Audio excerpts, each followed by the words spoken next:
Edu? Olha, participa o Corpo Clínico de Cardiologia do 9 de julho. Eu mando geralmente para as equipes clínicas, para a UTI, os médicos do CME, as retaguardas. E eu estendi dessa vez também para a Cardiologia Américas. Mandei hoje, né? Mandei de última hora. Mas essa reunião, Fabi, ela fica gravada, né? Então depois a gente consegue mandar e a pessoa consegue acessar também on demand, tá? Uhum. Bom, pessoal, então a gente vai começar. São 20 horas, 3 minutos. Hoje a nossa reunião, para começar o ano, vai ser uma reunião muito especial, onde a gente vai discutir a nova diretriz brasileira de dislipidemia, que foi apresentada no Congresso Brasileiro de Cardiologia de 2025, no final do ano passado. Eu estava brincando antes, dizendo que eu vi a Fabiana, quando estava grávida, a gestação da filha dela, da Clara, e eu vi a gestação dessa diretriz.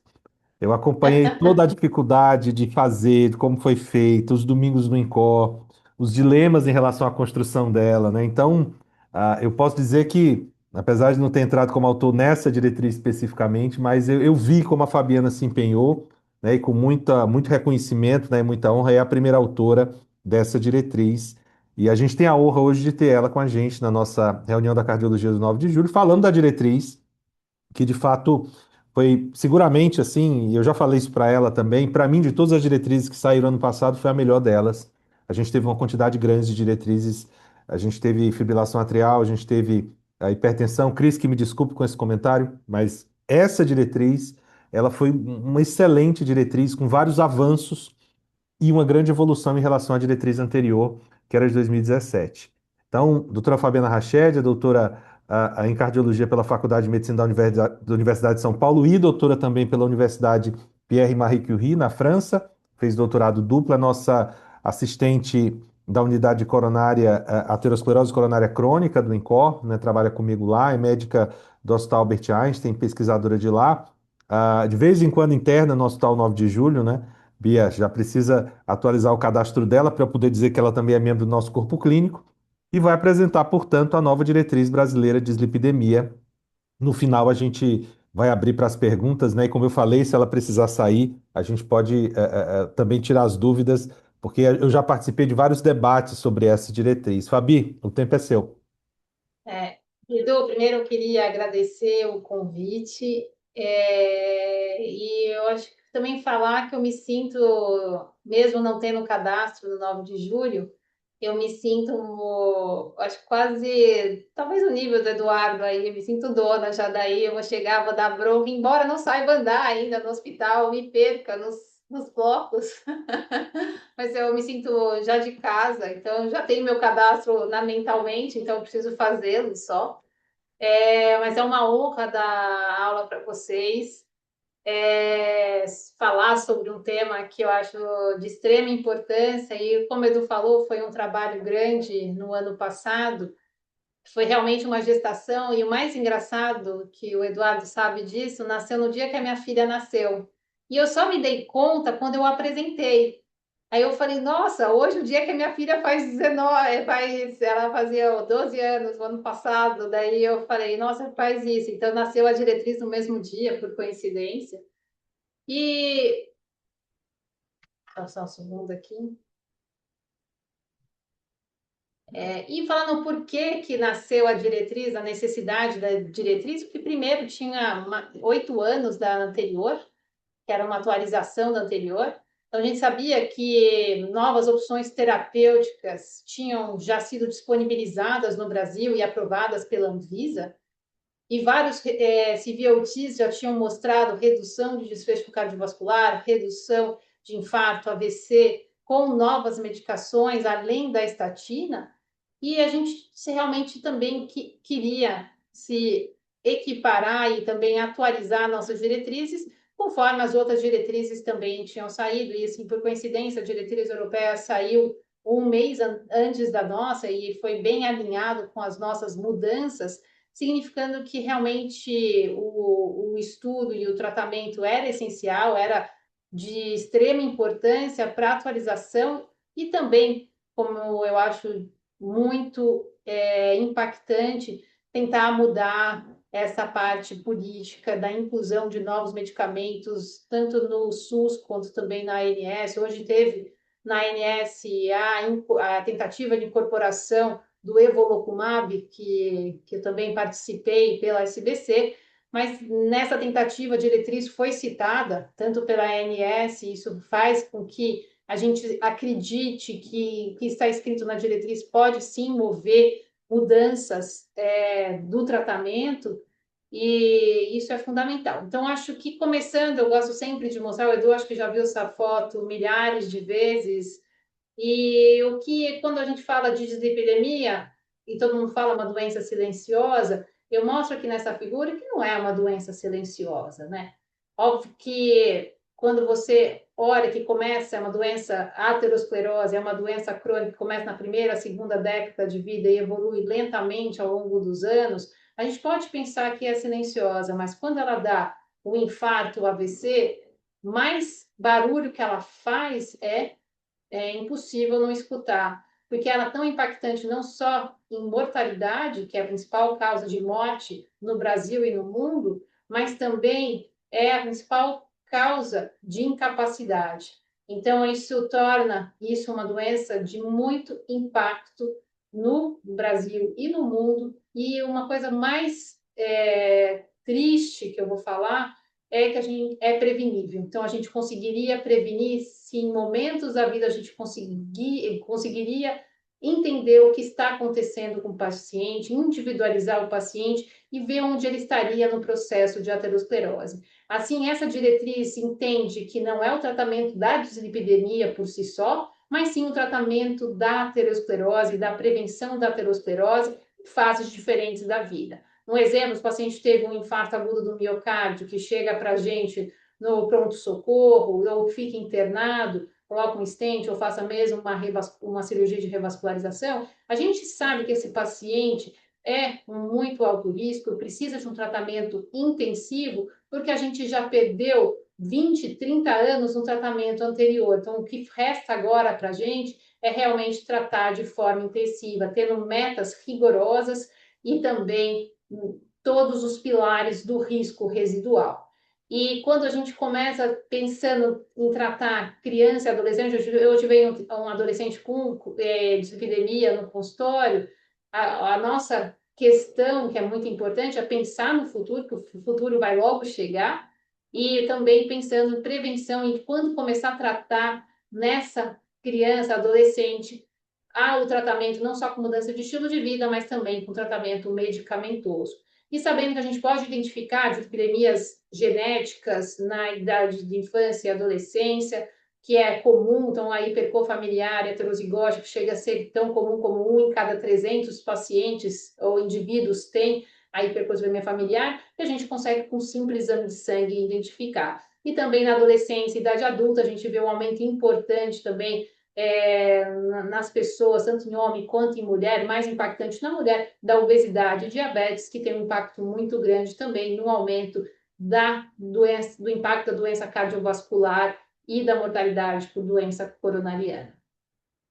E a gente sabe a importância do colesterol nas doenças cardiovasculares, esse é um dos estudos, análise do Peer Study, mostrando o papel do colesterol na doença cardiovascular como fator atribuível à doença cardiovascular, como segunda causa, perdendo somente para a hipertensão. Mas quando a gente olha o infarto agudo do miocárdio, a dislipidemia é a principal causa, principal fator de risco atribuível ao infarto agudo do miocárdio.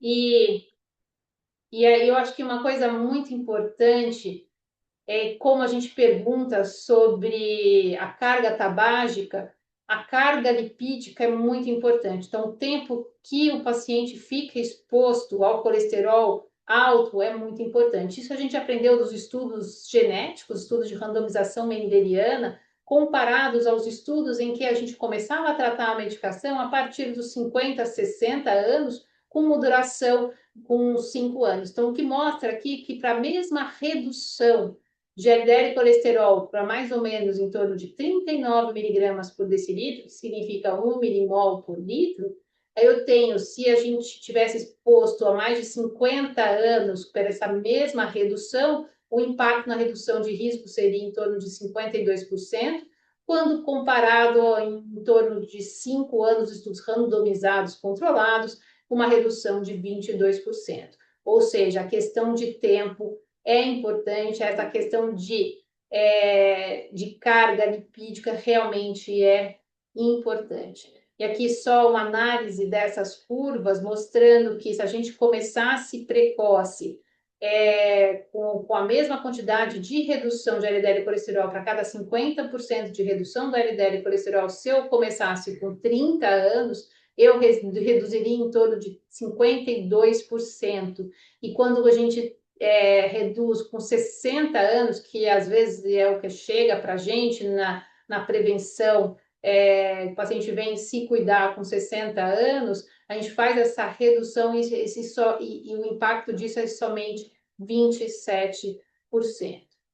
E como a gente abate na estratégia que tem, não é à toa que a estatina é a principal, a primeira linha de tratamento, porque os estudos mostram, com estudos mais de 30 anos, mostrando o impacto do uso da estatina na redução de desfechos cardiovasculares. Essa é uma análise do CTT Trial, com 26 trials e mais de 170 mil participantes, mostrando o impacto da estatina em redução de infarto, revascularização e AVC, mas quando a gente vê estatina comparado com controle, tem redução de morte cardiovascular. E quando a gente compara estatina de alta potência com moderada potência, a gente vê uma redução de infarto, de revascularização e também de AVC, mas nessa população que também está tratada, a gente não pode esquecer que é alta comparado com moderada dose de estatina, a gente não tem mostrado pelo estudo uma redução de desfecho em mortalidade. E é isso a importância que mostraram os estudos com a importância de outros tratamentos além da estatina no impacto da redução tanto do colesterol quanto da redução de desfechos cardiovasculares. Aqui eu estou mostrando as principais drogas, então o tratamento com estatina de alta potência reduz quase 50% a 60% do LDL colesterol e uma redução de 40% a 50% da ApoB, mas eu também tenho o ezetimiba, que consegue reduzir de 20% a 25%, e em ApoB reduz 15% a 20%, e em dor de PCSK9 com uma redução além da estatina em torno de 60%, e de ApoB uma redução de 50%. E aqui a gente mostra também os principais estudos que evidenciaram não só a redução desse perfil lipídico, mas também redução de desfechos cardiovasculares, aqui mostrando o Improved em pacientes com síndrome coronariana aguda, o uso de ezetimiba associado à estatina comparado somente com estatina, mostrou uma redução de desfechos cardiovasculares, um NNT aqui mostrando de 50%, no estudo do Fourier, com que é inibidor de PCSK9 com evolocumab, em pacientes também em prevenção secundária, pacientes já com doença cardiovascular estabelecida, 80% já tinham apresentado um infarto, mostra uma redução também de 15% na redução dos desfechos cardiovasculares, quando acompanhados em 3 anos, e também no Odyssey a gente mostra também uma redução parecida, em torno de 15% em pacientes pós-síndrome coronariana aguda. E aí mostrando que nesses 25, 30 anos os nossos valores foram diminuídos, que o conceito de alto começou a ser muito ruim, e com a diminuição, com os estudos, com a incorporação de novos medicamentos em que foi possível a redução do LDL e colesterol, ou a frase que vocês já escutaram como mantra, que quanto mais baixo, melhor, se tornou verdade com os estudos e com a nossa pesquisa através de novos medicamentos também para redução de LDL e colesterol. E aqui mostrando com esses estudos que realmente não teriam um valor-alvo para atingir. Óbvio que em todas as diretrizes a gente coloca meta, porque é fácil também guiar o paciente, tanto para o médico quanto para o paciente, mas olhando nessa curva, mostra que quanto mais baixo o LDL e colesterol, eu ainda tenho redução de risco cardiovascular, ou seja, mesmo com LDL abaixo de 20%, de 20 miligramas por decilitro, que no Fourier era mais ou menos 24% dos pacientes, eu ainda vi o benefício na redução de desfechos cardiovasculares.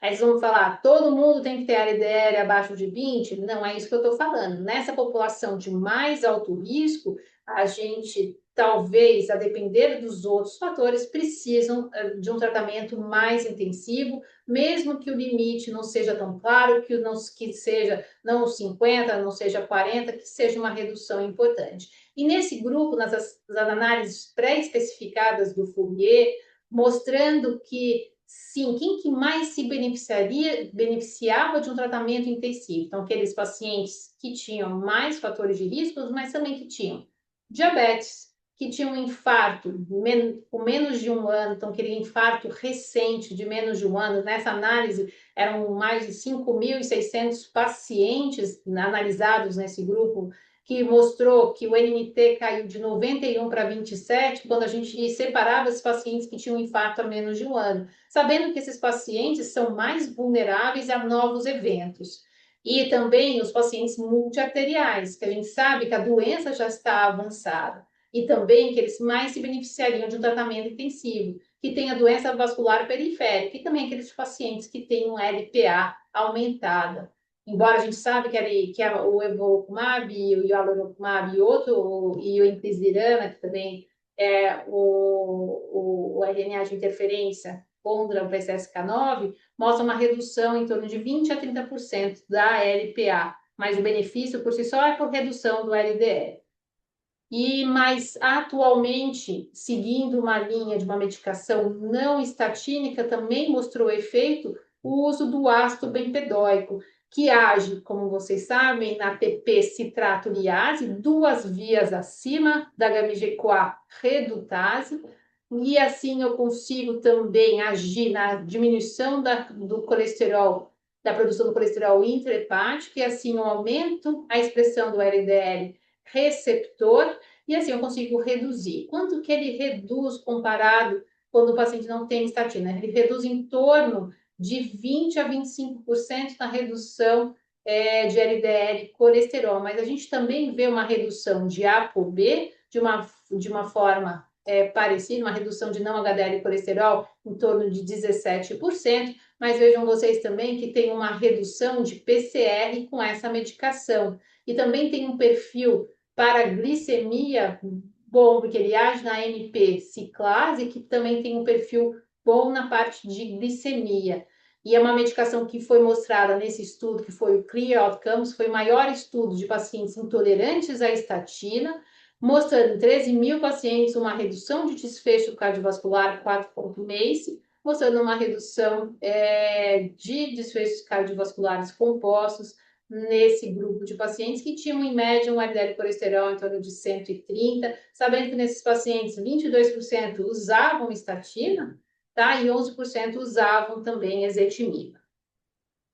E assim, as diretrizes se posicionaram, como eu falei, a diretriz europeia saiu um mês antes da diretriz nossa, que foi em agosto, a nossa foi em setembro, e criando assim uma nova população, um grupo específico, que era o risco extremo, então aqueles pacientes que tinham mais eventos vasculares recorrentes, pacientes de mais alto risco, aqueles pacientes do grupo do Fourier, dessa análise pré-especificada, são pacientes de mais alto risco, mas a gente sempre divide o paciente em risco, e assim o que a gente nota aqui que os valores de LDL colesterol, as metas do LDL colesterol, cai proporcionalmente ao risco cardiovascular desse paciente. Então, é o mais rigoroso quando é um risco extremo, abaixo de 40, no muito alto risco, seja abaixo de 55 pela diretriz, alto risco abaixo de 70 e baixo e moderado risco. E nessa linha, a nossa diretriz acabou sendo muito parecida, dividindo e criando esse grupo extremo e comparando com a nossa diretriz antiga, o nosso valor de LDL, da nossa meta de LDL colesterol com baixo risco, caiu de 130 para 115, o risco intermediário, a meta continuou, o alto risco também, a meta é abaixo de 70, muito alto risco continuou sendo abaixo de 50 e nosso risco extremo abaixo de 40, muito parecida com a diretriz europeia.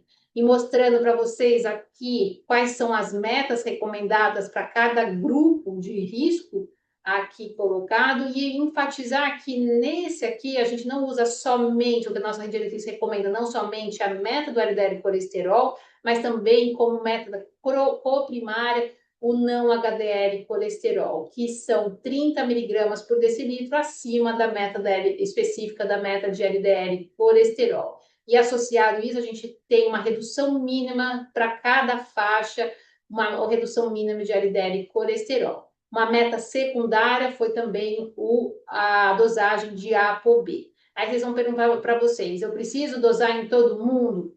Não precisa, principalmente naquele grupo em que a gente sabe que tem partículas ricas em ApoB, que não só pela LDL, então aqueles pacientes que têm obesidade, os pacientes com diabetes, HIV, que a gente sabe que tem síndrome metabólica, que nessa população a gente sabe que tem as partículas ricas em triglicérides, e a gente sabe que cada partícula heterogênica também de LPA tem a sua ApoB, que assim a gente contabiliza não somente como LDL colesterol, não esquecendo que grande parte das partículas é de LDL colesterol, em torno de 90% é de LDL, de partículas de LDL, mas em algumas situações, como nessas situações que eu falei, mas também quando o LDL é muito baixo, a ApoB acaba sendo uma boa medida.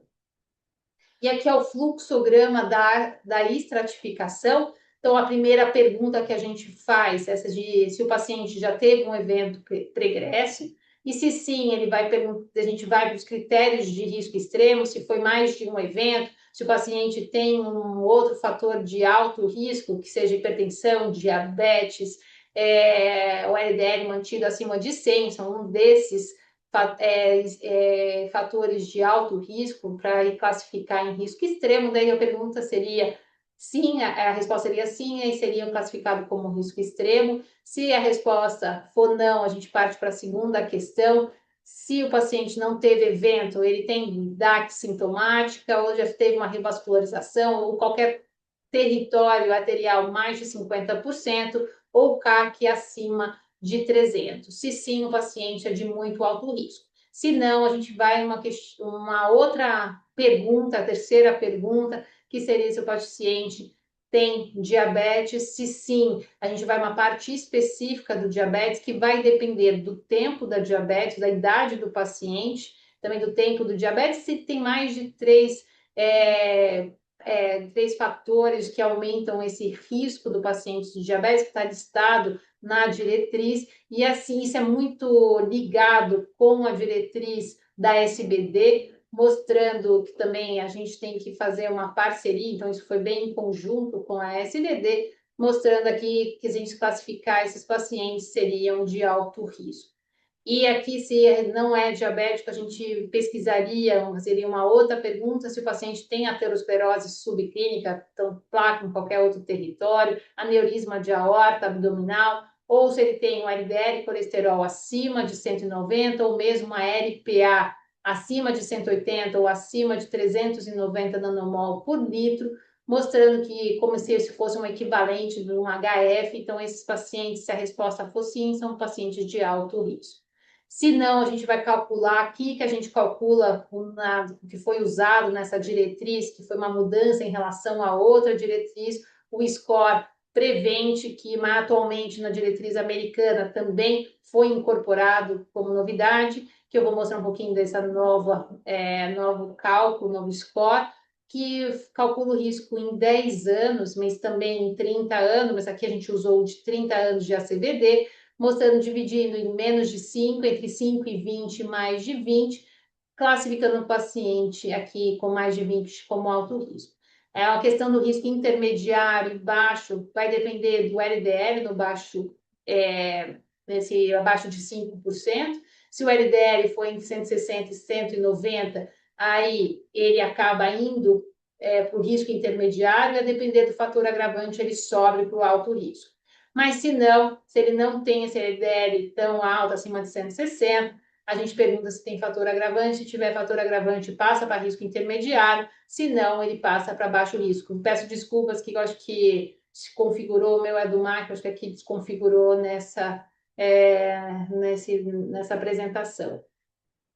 E aqui mostrando um pouquinho por que foi incorporado o Score Prevent. Primeiro, porque ele é o mais atual que a gente tem, embora não tenha sido validado na população brasileira, ele foi validado e foi derivado e validado em mais de 6 milhões de pessoas, e numa data recente, entre 30 e 79 anos.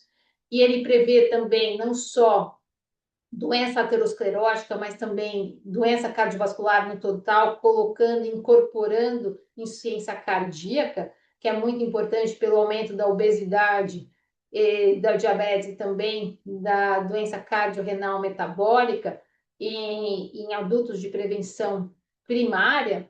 E a escala também é uma coisa interessante que ele mostra não só em 10 anos como 30 anos, e aqui são as variáveis do Score Prevent, colocando aqui sexo, idade, colesterol, HDL, pressão sistólica, IMC, mas também incorpora taxa de filtração glomerular e também a presença de outros fatores como diabetes, tabagismo, uso de antipertensivo, uso de estatina, mas também o local do país, da região que ele mora, que a parte social também importa. No Brasil a gente não consegue responder a esse ponto, mas com isso a gente consegue calcular tanto em 10 como em 30 anos. É aqui mostrando para vocês o que a gente divide. Então, paciente de baixo risco, a gente realmente usa os fatores de risco, os fatores agravantes de risco. Numa população, no grupo intermediário, a gente também usa a classificação desses agravantes de risco, mas também usa marcadores de doença subclínica, como principalmente o score de cálcio. No paciente de alto risco, a gente não precisa recalcular esse paciente, mas embora a gente possa individualizar com a terapia de coronárias para ver realmente se o paciente é aquela prevenção tida já quase secundária, né, que a gente consegue identificar, que foi até mostrado no estudo Vessálios, que aqui a gente tem os pacientes de mais alto risco também se beneficiam de um tratamento intensivo, como se eles já tivessem tido um infarto.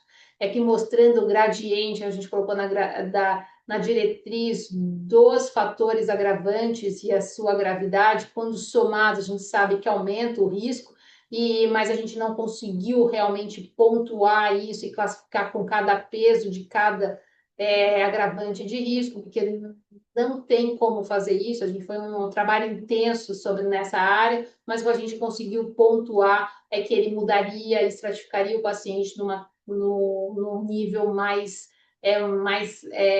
com um risco maior.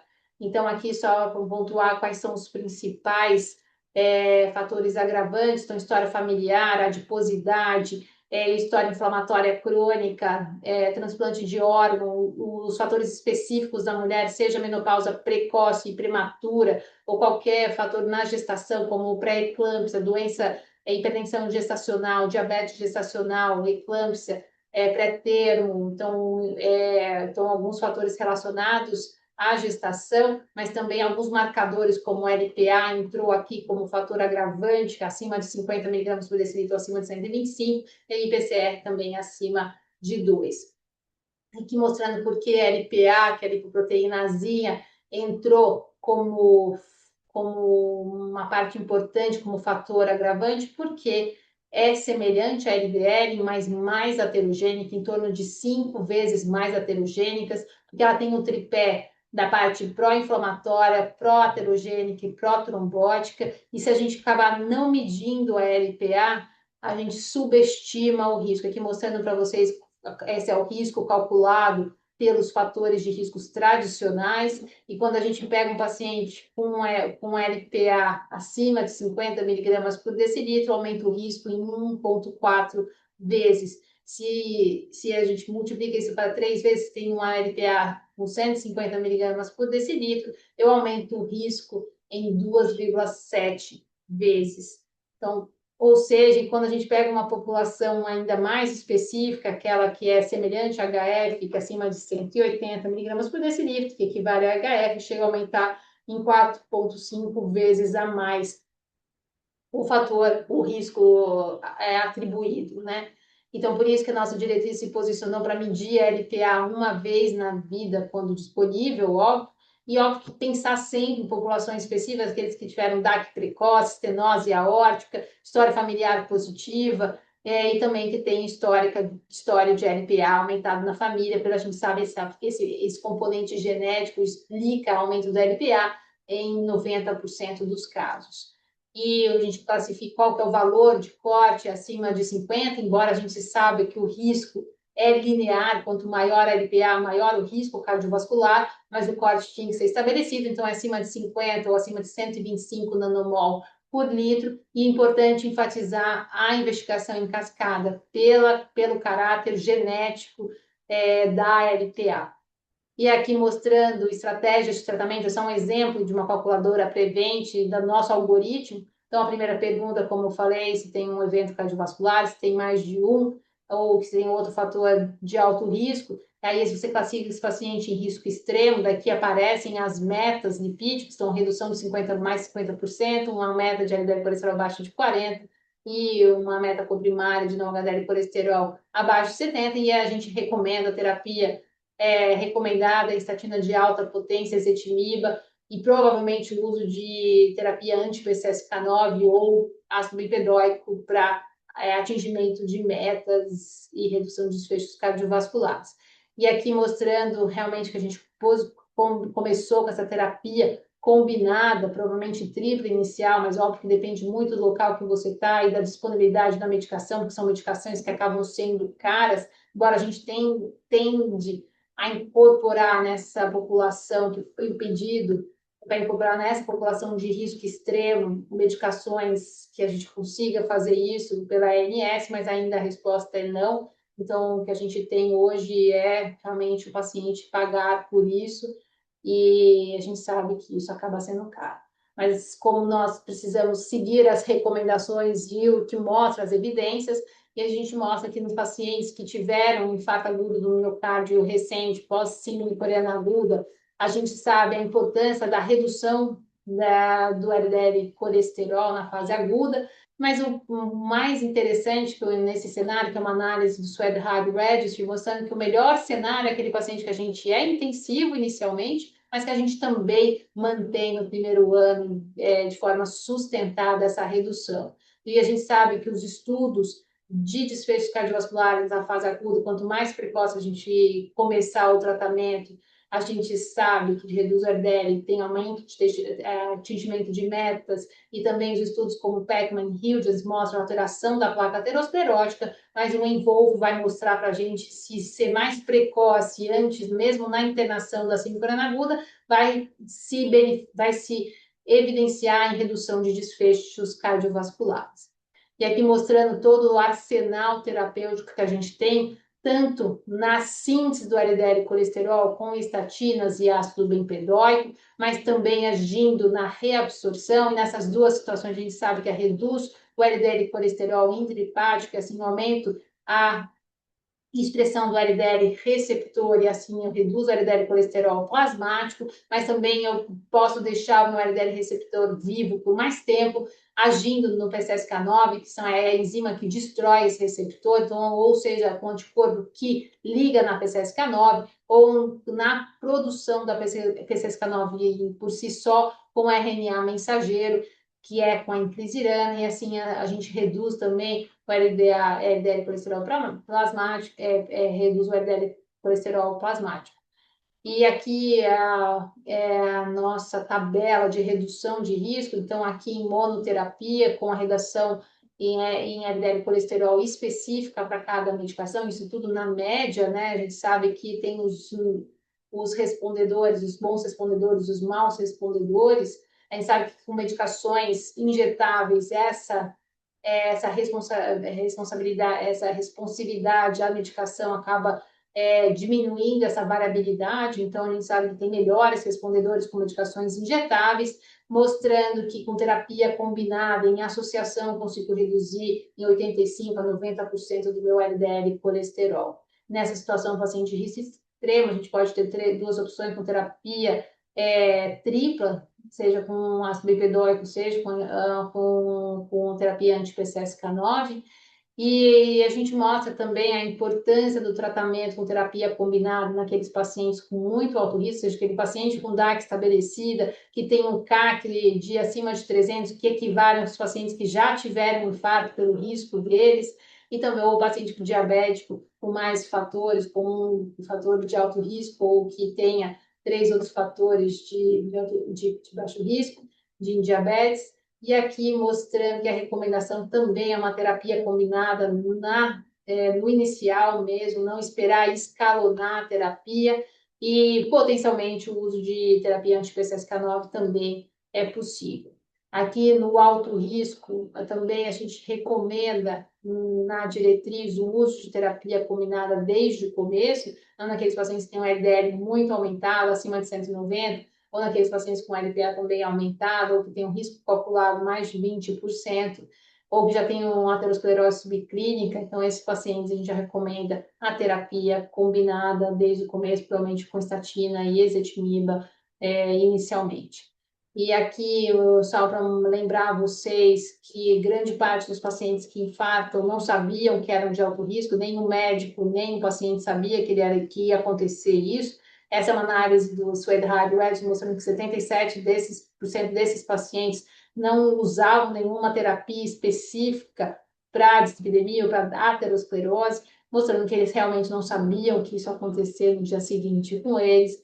E o que acontece também é que como que a gente lida com esses pacientes no Brasil, aqui mostra que e esses pacientes, não, tirando um slide, esqueci. Mas mostrando aqui para vocês que na análise do NIT, que foi uma análise do grupo de prevenção secundária com 2.005 pacientes, mostrando que a gente atinge metas nessa análise de 1.300 pacientes com LDL colesterol abaixo de 50, somente 14%. Quando a gente vai analisar do que a gente está tratando os pacientes, grande parte é o uso de estatina que não em alta intensidade. E uso de estatina de alta intensidade, somente 36%. Em terapia combinada, que é o recomendado pela nossa diretriz, somente 6%. Isso que a análise do NIT é num serviço privado, se não me engano, 9 de julho participou, né, Eduardo? Participou. E, então, é um paciente que a gente vê no dia a dia e na nossa realidade do susto não é diferente, menos de 10% dos pacientes com mais alto risco, eles estão na meta, então a gente sabe da dificuldade de atingimento de metas, não só pela disponibilidade das medicações, mas também na inércia do médico, que justifica isso, e algumas simulações estudando essa implementação, mostrando que mesmo se a gente implantar e colocar, aumentando a estatina de alta potência, daqueles pacientes que estão 30% de moderada com estatina de alta potência, eu vou aumentar para 12% dos pacientes com atingimento de meta. Mas se eu acrescentar ácido bempedoico, isso vai para 40%, ácido bempedoico. Se a gente acrescentar ezetimiba, isso vai para 43%. E se a gente acrescentar ou uma terapia anti-PCSK9, o atingimento de metas chega em torno de 93%, no lugar de 12%, se fosse estatina de alta potência que a gente tem disponibilidade no SUS. E outra pergunta, seguindo os nossos estratificadores de risco, pacientes de baixo risco e risco intermediário, porque primeiro no baixo risco a gente mudou o LDL colesterol como alvo de 130 para 120, porque a gente acredita aquele conceito que eu mostrei da carga lipídica por mais tempo. Então, isso é muito importante. A gente sabe de alguns estudos que esses são US cohorts com 18 mil pacientes no CARD, que é um paciente com infarto jovem, mostra o impacto das partículas de LDL, mas também as partículas ricas em ApoB, em partículas de ApoB, mostra que aqui nessa análise do US cohorts, mostra que a inflexão começa em torno de 100 miligramas por decilitro de LDL, ou seja, se eu mantiver isso ao longo da adolescência, da criança, adolescência, acima de 100, eu vou ter um impacto em aumento de desfechos cardiovasculares. E no cardio também foi verdade, quando a gente viu tanto a partícula de LDL como de ApoB, como de triglicéridos, o impacto do aumento dessas partículas na idade antes dos 40 anos, de 18 a 40 anos, e aumentavam o impacto em aumento de desfechos cardiovasculares. Então, por isso, a importância do tratamento, da identificação desse paciente de baixo e risco intermediário, o uso de agravantes de risco para realmente ver qual que é o risco individual do seu paciente e começar a tratar de forma mais precoce. Aqui a gente recomenda o tratamento quando o LDL, colesterol ou não HDL colesterol está acima de 30 miligramas por decilitro, da meta que a gente recomenda, a gente sempre tenta mudanças de estilo de vida sempre, mas a gente recomenda quando está 30 miligramas acima, ou seja, não ficar esperando com 50, 60 anos, o início do tratamento, embora o paciente já tenha passado com você com seus 20, 30 anos. E nesse caso, quando ele passa com 20, 30 anos, a gente sabe que a gente não precisa tratar da mesma forma que com 60 anos, porque ele vai estar em outra fase da aterosclerose. Então, basta reduzir de forma não tão intensiva e isso tem um impacto grande acumulada ao longo dos anos. E também tem uma vantagem do Score Prevent que a gente incorporou, foi a análise não só de 10 anos, mas do Lifetime Risk, acima de 30 anos, mostrando o impacto do seu tratamento que vai ter ao longo dos anos, e também para a decisão do paciente ou do indivíduo começar a tratar mais precoce. Voltando aqui nas metas, para vocês realmente gravarem quais são as metas, tanto da LDL quanto da não HDL, mas também da redução e da meta da ApoB.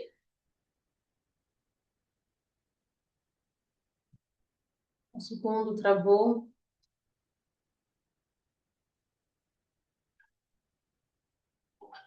Ficou cansado, Eduardo, meu computador cansou. Ai, só um segundo, gente. Eduardo, quer falar alguma coisa? Não, Fabi, eu acho que você comentando aí em relação às metas, né, e você colocou, eu acho que os pontos dessa diretriz, né, e a gente ia falar isso de fato nas perguntas, nos comentários, que eu achei mais inovadores, de fato, foi o acréscimo de um risco extremo, apesar de concordar com você que não era para existir meta, você deveria tratar o paciente, e o que a gente chama de meta é o LDL residual do indivíduo. Então você começa uma terapia e espera ele chegar naquela meta, mas para as pessoas trabalhar com metas, e do ponto de vista de ensino médico, acaba sendo mais prático. Mas eu achei que colocar um risco extremo, apesar de alguns eu sei que existe um debate em relação à adição ou não desse risco. Eu acho que é necessário para as pessoas entenderem que essa população talvez seja a maior candidata às terapias mais intensivas em relação à redução do LDL e colesterol. E o outro ponto que você também comentou, você vai mostrar aí, é o começo de terapia combinada, né?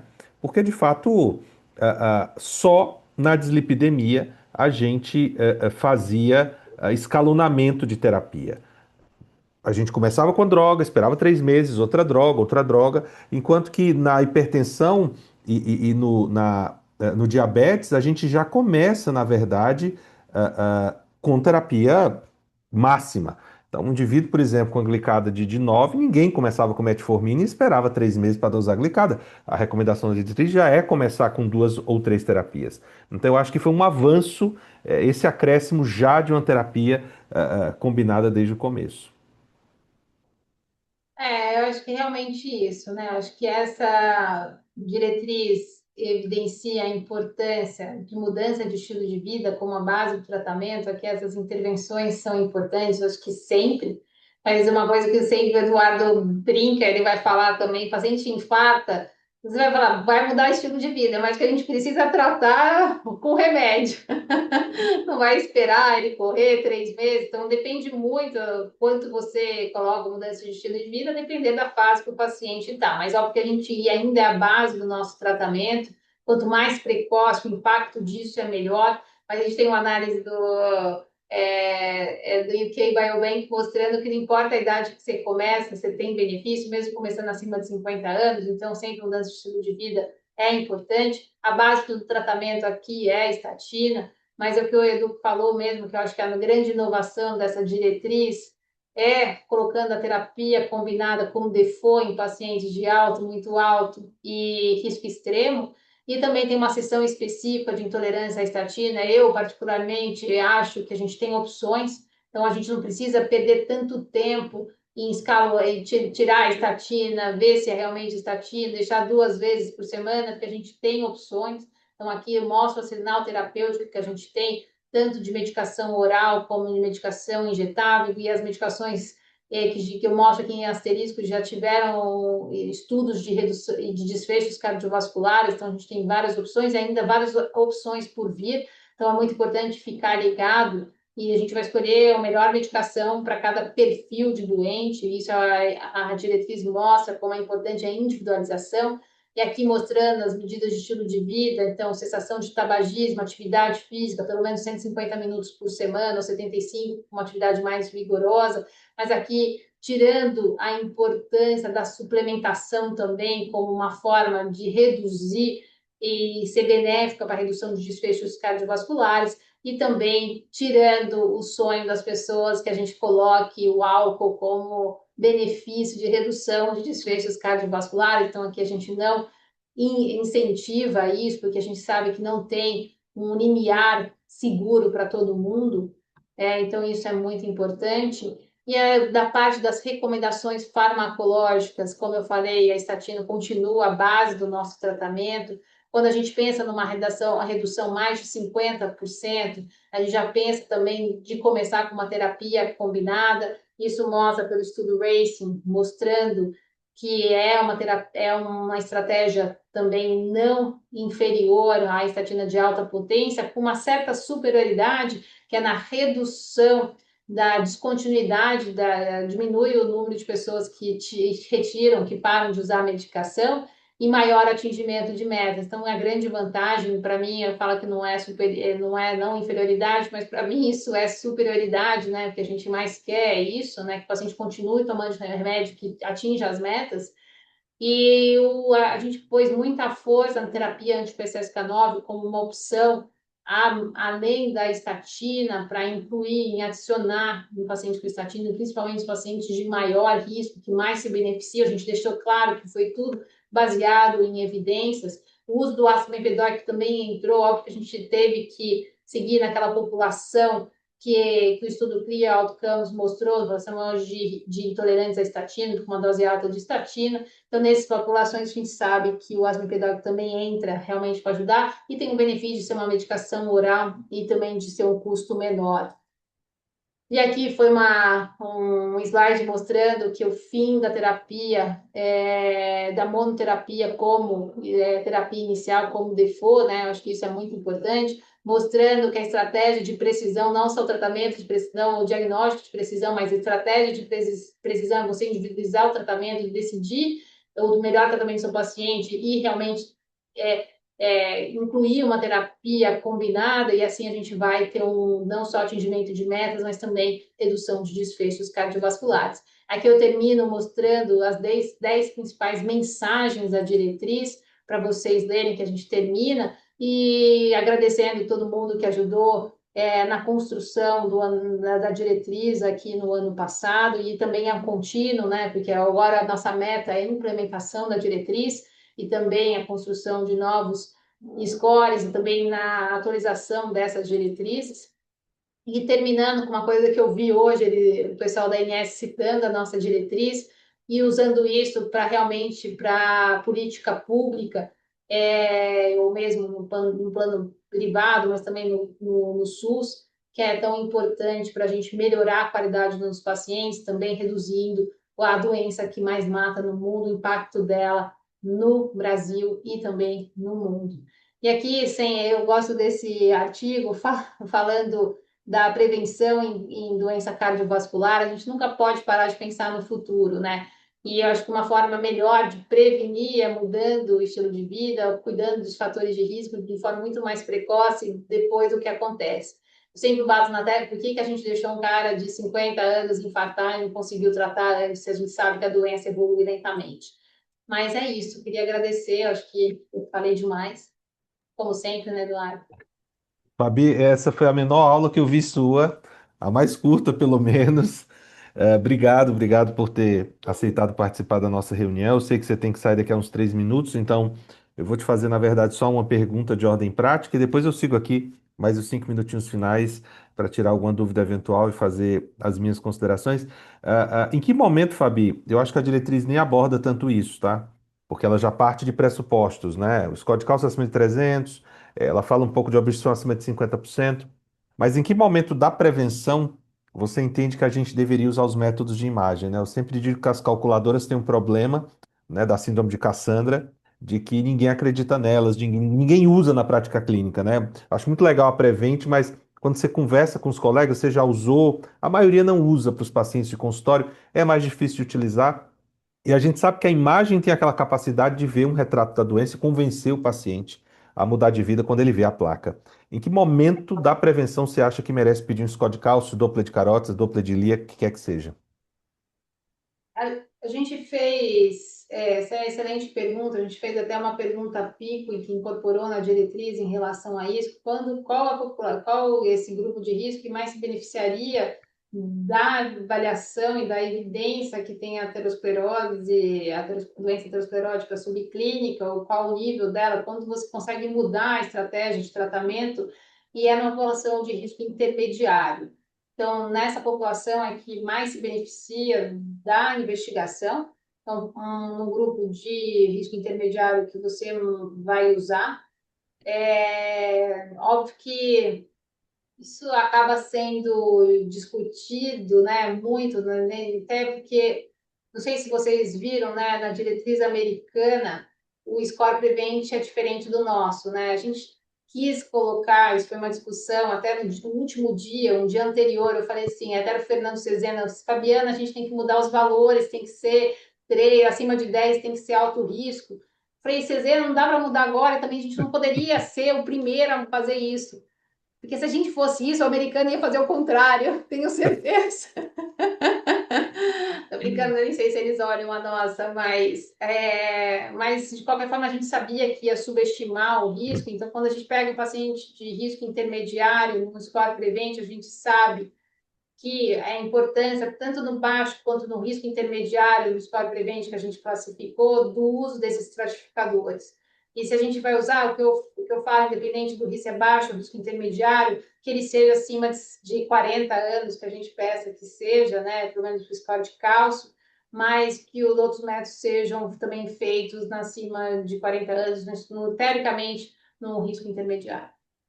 Obrigado, Fabi. Eu sei que você tem que sair. Muito obrigado pela participação. Eu vou ficar ainda aqui, vou responder algumas perguntas e tirar as dúvidas, mas Tá obrigado mais bom. uma vez aí pela participação. Obrigada a todos. Tchau, tchau. Tchau, tchau, Fabi. Bom, pessoal, eu acho que eu vou responder já a pergunta aqui da Cris. Eu acho que alguns pontos dessa diretriz que merecem nossa consideração. Então, primeiro, o uso da calculadora Prevent, que é uma calculadora que já usa a função renal, índice de massa corpórea, é coisa que as calculadoras antigas não utilizavam. Ela já começa com 30 anos de idade, então os 30, na verdade, são os novos 40. E, de fato, isso é muito importante, que a gente está vendo paciente infartando, às vezes, antes de chegar na idade de começar na calculadora, que antes era 40 anos, então é importante os 30. Ah, a gente observa que o uso da imagem, ela ficou cada vez mais fundamental na estratificação de risco. Então, vejam que o paciente com score de cálcio acima de 300, por exemplo, ele tem um risco equivalente ao do indivíduo que já infartou, ou uma obstrução acima de 50%. Então, eu não preciso necessariamente ter tido um infarto para ser considerado um paciente de muito alto risco. E a presença de aterosclerose subclínica já faz desse indivíduo alto risco, ou aneurisma de aorta abdominal. Então vejam como a imagem, ela me ajuda a estratificar o paciente sem nem precisar da calculadora. E muitos desses pacientes a gente já recebe com exames de imagem solicitados. Por isso que eu fiz a pergunta para a Fabi do momento em que você vai solicitar. Porque boa parte desses pacientes a gente já conseguiria estratificar o risco sem calculadora.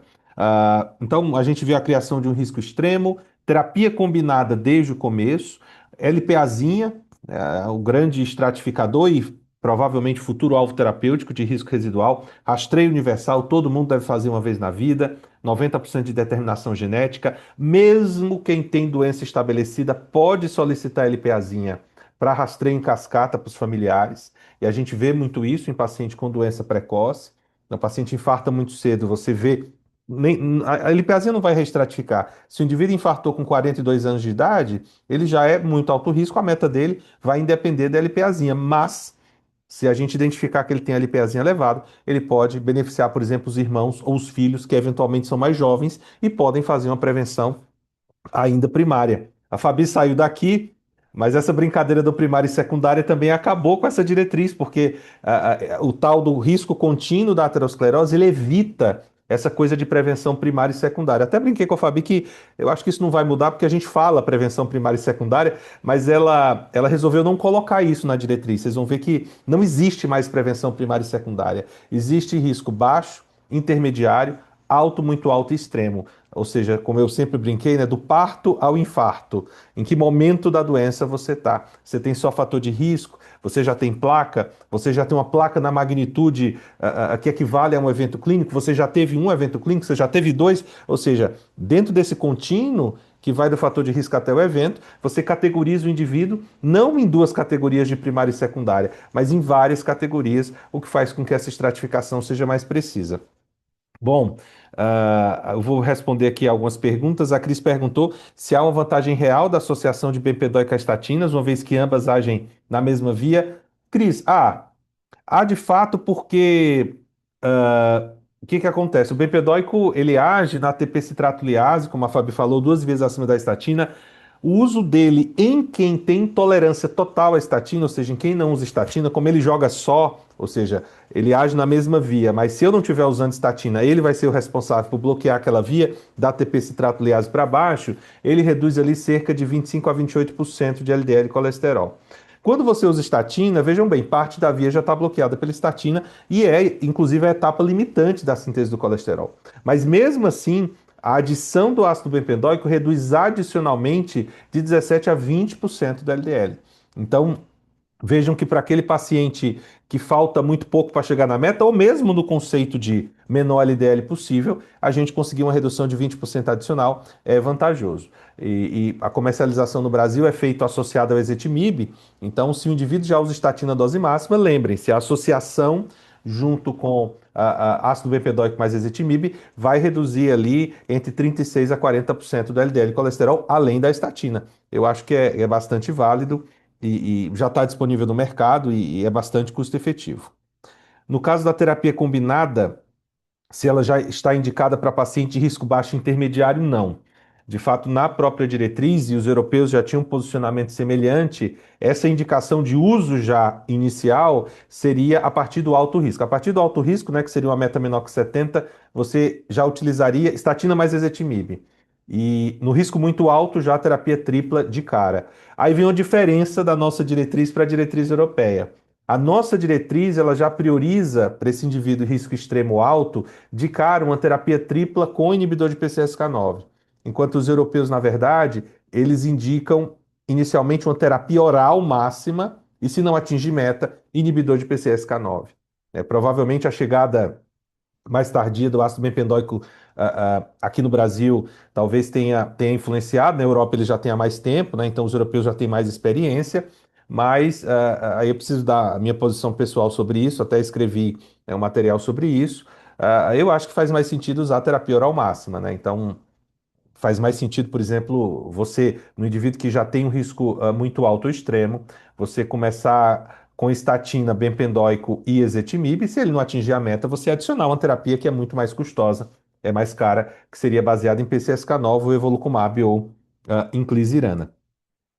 E a terceira pergunta, também da Cris, seria se a dosagem de LPA já deveria ser feita na infância. Cris, ela até pode ser feita na infância. Normalmente, os documentos, eles recomendam que se faça em adultos. Mas os estudos eles mostram que a partir de 15 dias de vida, na verdade, ou seja, bebê, você já tem um nível estável de LPAzinha. Você tem algumas oscilações no decorrer da vida, as inflamações elas aumentam a produção de ApoB, então aumenta a produção, a LPA pode subir, o LDL pode subir, mas em geral o nível é estável. Então dá para fazer na infância, não é recomendado na infância, até porque não é um momento onde a gente trataria. A recomendação seria em adultos mesmo. Então, uma boa idade para fazer isso é adulto, adolescente, eu acho que já dá para fazer. De fato, como a Fabi falou, aí sim começar uma prevenção primordial, começar uma prevenção muito precoce, muitos anos antes do evento.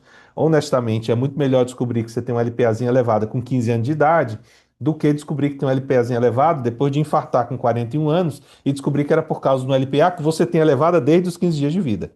Então, sem dúvida nenhuma, é um fator genético que a gente ainda não tem uma terapia direcionada para ele. O primeiro estudo vai sair esse ano, né, o estudo com Pelacarsen, o estudo Horizon, e a gente está esperando essa prova de conceito. E talvez a partir desse estudo e com as outras drogas que virão, a gente consiga construir de fato uma terapia direcionada para redução de LPA. Por enquanto, a gente olha para a LPA elevada e reduz LDL e colesterol. Mas nessa diretriz, e aí eu acho que foi também um grande avanço, a gente viu a utilidade da LPA no ajuste de metas. Um indivíduo, por exemplo, que tem uma LPA muito elevada, e quando eu digo muito elevada, acima de 180 miligramas por decilitro, a diretriz já coloca ele como alto risco, como se tivesse placa, como se ele tivesse um HF, um hipercol familiar. E se for um LPAzinho acima de 50 miligramas por decilitro, ele é um classificador de risco, né? Ele vai fazendo aquele upgrade de risco na calculadora Prevent. Então, a LPA também te ajuda a estratificar no decorrer da vida. Eu acho que é válido nos adultos. Eu solicitaria especificamente nessa população, tá, pessoal?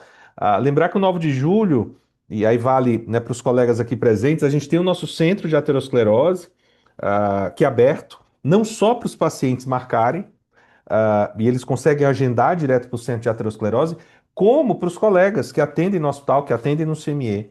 Né? Se vocês tiverem um caso mais complexo em relação a manejo de dislipidemia, né? Um paciente com doença aterosclerótica avançada que, por exemplo, tem indicação de uso de evolocumab ou de uso de inclisiran, a gente consegue avaliar esse paciente e de novo, né, com toda a segurança, né, de uma subespecialidade que vai te ajudar a manejar esse paciente, obviamente, você vai continuar seguindo ele, mas a gente faz esse manejo mais específico que a gente entende que às vezes não é todo cardiologista que tem intimidade, por exemplo, com a prescrição dessas novas drogas, né? O 9 de julho também é um centro, um hub de aplicação de inclisiran, que é uma dessas terapias redutoras de PCSK9, né? Agindo pelo RNA de interferência, que é usada semestralmente, né? No primeiro ano é usada 3 vezes, né? No tempo zero, 30 dias depois 3 meses depois, e depois disso, 9 meses depois da primeira dose, ou seja, 6 meses depois dessa dose de recarga, com 3 meses, e a gente consegue, é uma droga que é aplicada por profissional de saúde, a gente consegue aplicar de fato no hospital, e o 9 de julho é um dos hubs de aplicação. Então, acho que é super válido, né? Um serviço de saúde, o paciente ele já consegue pagar pela medicação, receber a medicação, ou a gente consegue fazer a solicitação pela operadora por liberalidade. A gente ainda não tem aprovação da ANS, a ANS ainda não se posicionou se isso vai ser liberado para os pacientes. A solicitação é de que seja liberado para pacientes com LDL residual acima de 100, pacientes já infartados ou com doença sintomática, ou seja, não é para todo mundo que a diretriz recomenda, é para aquele cara que precisa. Já infartou ou tem doença obstrutiva, usando estatina com cisetimib, ele mantém um LDL de 110, acima de 100. Então, esse indivíduo não vai conseguir chegar na meta menor que 50 com outra droga que não seja uma droga que reduza pelo menos 50% do LDL dele. E aí entraria, por exemplo, a inclisiran e também o evolocumab, que também fez a sua solicitação. Então, a gente ainda não consegue que isso seja reembolsado pela operadora, mas algumas operadoras conseguem fazer isso por liberalidade. O que que significa isso? Significa que a operadora entende que o caso é muito grave mesmo e você pode fazer uma solicitação. E a gente já teve casos, inclusive no 9 de julho, onde se conseguiu a liberação dessa medicação. Pacientes intolerantes, pacientes que têm colesterol muito elevado, se tiverem dificuldade, podem encaminhar para o centro de aterosclerose. A gente maneja esse paciente para você, dá o retorno em relação à evolução dele. Eu acho que é muito bom a gente ter dentro do 9, né, as subespecialidades, né? Eu vi aqui o Cris, obrigado, Cris, parabenizando pela aula. E do mesmo jeito que você manda um paciente para ablacionar sua FA, o paciente volta para você, você manda o paciente para o centro de aterosclerose, a gente trata e você depois segue o indivíduo já com a medicação específica prescrita. Mais alguma pergunta, pessoal? Bom, se não temos, né, passamos aqui um pouco do tempo, mas eu acho que foi muito boa essa discussão. Eu acho que essa é uma diretriz que a gente É engraçado, a gente ouve falar, a gente pensa não só nos doentes, mas na gente, né? A gente fica tentando se classificar aí os nossos parentes, então é uma diretriz que traz de fato ali um uso não apenas nos nossos consultórios, mas também para nós, né? A gente começa a fazer uma reflexão de qual é a nossa meta de LDL, de quando que a gente vai fazer a nossa primeira angiotomo. Eu acho que isso é super importante e muito válido. Queria agradecer aqui a presença de todos, acho que a gente teve aqui um bom quórum. E a gente vai começar esse ano de fato, né, com essa grande apresentação e vamos dar sequência no próximo mês. Ainda vou ver com a Bia qual vai ser o tema, a gente deve fazer os nossos highlights e aproveitar que o Cris está aqui. E seguramente em algum momento do ano apresentar também a diretriz de fibrilação atrial, que foi apresentada no ano passado junto com a de prevenção. Acho que é muito bom a gente mostrar essa atualização para os colegas. Obrigado, pessoal. Boa noite para todo mundo. Um abraço. Até a próxima.